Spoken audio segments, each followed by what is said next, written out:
Sri Lama worked assiduously. विधान संबंधी समिति और विशेषाधिकार समिति के सदस्य रहे। इससे पूर्व वो हरियाणा विधानसभा के सदस्य भी रहे। श्री रतनलाल कटारिया का निधन 18 मई 2023 को 71 वर्ष की आयु में चंडीगढ़ में हुआ। श्री रतनलाल कटारिया को उनकी समर्पित जनसेवा तथा सामाजिक न्याय हेतु और उनके निरंतर संघर्ष के लिए सदैव याद रखा जाएगा। श्री बालूभाव उर्फ सुरेश नारायण धनोरकर महाराष्ट्र के चंद्रपुर संसदीय निर्वाचन क्षेत्र से वर्तमान लोकसभा के सदस्य थे। श्री धानोरकर कोयला खान और इस्पात संबंधी समिति के सदस्य रहे। इससे पूर्व महाराष्ट्र विधानसभा के सदस्य भी रहे। श्री धानोरकर समाज के सभी वर्गों विशेषकर वंचित वर्गों के कल्याण के लिए समर्पित भाव से कार्य करते थे। श्री बालूभाव और सुरेश नारायण धनोर का निधन 30 मई 2023 को 48 वर्ष की आयु में गुरुग्राम हरियाणा में हुआ। श्री प्रकाश सिंह बादल जी पंजाब के फरीदकोट संसदीय निर्वाचन क्षेत्र से 6ठी लोकसभा के सदस्य थे। श्री बादल ने केंद्रीय कृषि और सिंचाई मंत्री के रूप में भी कार्य किया। Well, let me go across to Aishwarya, who's joining us live from outside the Parliament. Aishwarya, the Prime Minister has spoken about the Manipur horror video, which is now coming to light, but now the two houses have started with the monsoon session. Do we expect some kind of constructive work to happen this session? Well, certainly the Prime Minister of India had sent out a large message that this house should be productive because there are several important bills, including the bills related to the youth of India, which is the data protection bill, which will also come up, which will give security to crores of people who are using internet on a daily basis, and that bill should be passed. Of course, we are witnessing that 31 bills needs to be passed in 17 sittings of this session of the Parliament, but it was the opposition leaders who had made their mind that the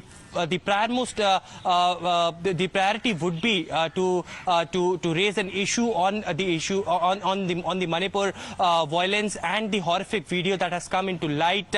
And it was Prime Minister in a very strong words clearly had stated just before the beginning of Parliament session that no one will be spared as far as this horrific incident from Manipur is concerned. He also had stated that whether it is Rajasthan, whether it is Chhattisgarh or whether it is Manipur, such incidents should be condemned, and all the chief ministers have been instructed by the Prime Minister to strengthen their forces as well, so that such incidents should not be reported in the upcoming future. But it is the opposition parties who are demanding resignation of the Chief Minister, Biren Singh of Manipur, and also wanting President of India to implement the President rule. Remember, yesterday in the all-party meeting and also at the Business Advisory Committee meeting, it was stated by the opposition parties. In fact, sorry to interrupt you, stay with us. Madhav is also joining us. Madhav, you've been in touch with both sides of the political divide. If you can tell us what is going to be the strategy of the centre to ensure that this monsoon session gets productive.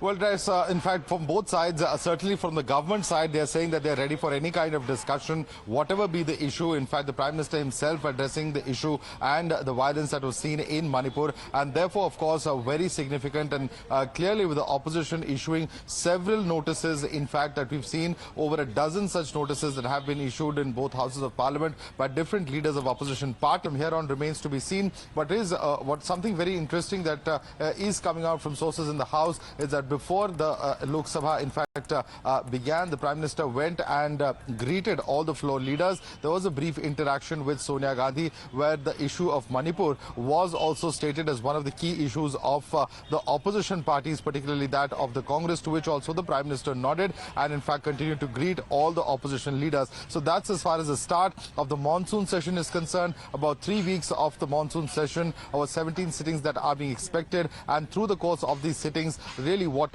will be conducted, what really will transpire, something that will be watched out for very closely. Remember that it is an election year. We have seen the last two sessions which were virtually washed out. There was some amount of government business that was pushed through in the last session, but that was, of course, amidst all sorts of sloganeering, chanting, etc. that we have seen. What can we expect from here on will be very significant. But yes, the issue of Manipur and the shocking video certainly acquiring the center stage as far as Parliament is concerned. And while opposition is attempting to put the government on the mat, the government for its own part saying that they are ready to discuss any issue, including Manipur threadbare, inside the House.